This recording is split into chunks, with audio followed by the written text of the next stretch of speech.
ব্রাজিলের সম্পর্কে তো একটু জানি। ডোনাল্ড ট্রাম্প ব্রাজিলে খেলে, তাই না ভাই? ব্রাজিল কাপ নিতে পারে আগামী বছর বিশ্বকাপ আসা পর্যন্ত ডেলি ফ্রি। ডেলি ডেলি বড় করে একটা কেক ডেলি ফ্রি। ঠিক না বেটি?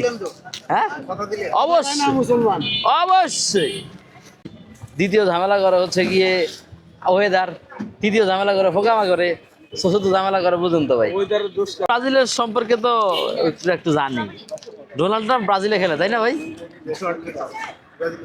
হ্যাঁ, বিশ্বকাপ গুলাকে প্রতিদিন ফ্রি খাওয়াবেন। হ্যাঁ, বিশ্বকাপে যদি ব্রাজিল যদি জিতে তাহলে আমি প্রত্যেকদিন ফ্রি খাওয়াবো কি খাওয়াবেন? একটা করে ব্রাজিলের কেক, মানে ব্রাজিলিয়ান কেক। ওকে, রেডি?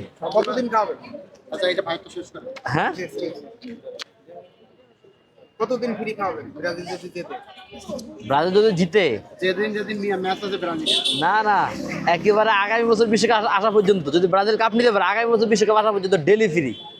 ডেলি ডেলি বড় করে একটা কেক ডেলি ফ্রি। ঠিক না বেটি? হ্যাঁ, অবশ্যই মুসলমান, অবশ্যই। বানাতাম কেমনে? কার পতাকাটা কোন গাছের উপরে সব থেকে বড় বাঁশ দিয়ে সবচেয়ে উঁচু করে বাঁধা যায়? কারটা বেশি উপরে দেওয়া। কাঠটা বেশি উপরে দেওয়া যায়। বুঝছেন?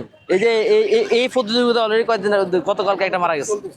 গতকালকে একটা মারা গেছে গাছের উপর থেকে পইড়া, জায়গায় ডেড, জায়গায়।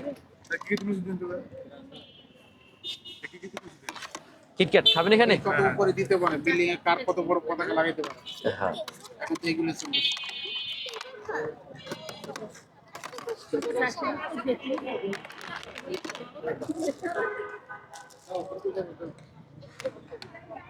কিটক্যাট এলো দাদা।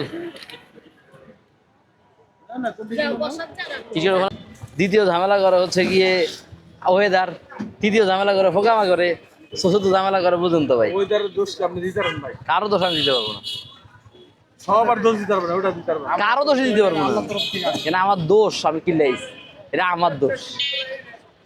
আপনার ঘরে এসি আছে, আমি ঘরে দিয়েছি। আপনি রাইতে ঠান্ডা দিতে ঘুমান, আমরা ঘুমাইতে পারি। আপনি এলে গরম দিবেন, আমরা তো এসি আছে, ব্যবস্থা আছে রাইতে। তারপরে তো আমি আর একটা বয়ে থাকতে যে আপনি বন্ধু দেন কত কাম আছে। বুঝলেন, এটা এসি নিয়েছি। তারপর আপনি এসি কাঠ শেষ হলে কারেন্ট টাকা আছে ভর্তার। আমরা তো এসি থাকলেও আমরা কারেন্ট টাকা ভর্তার 1 ঘন্টা চালাই বন্ধ করে দিতে।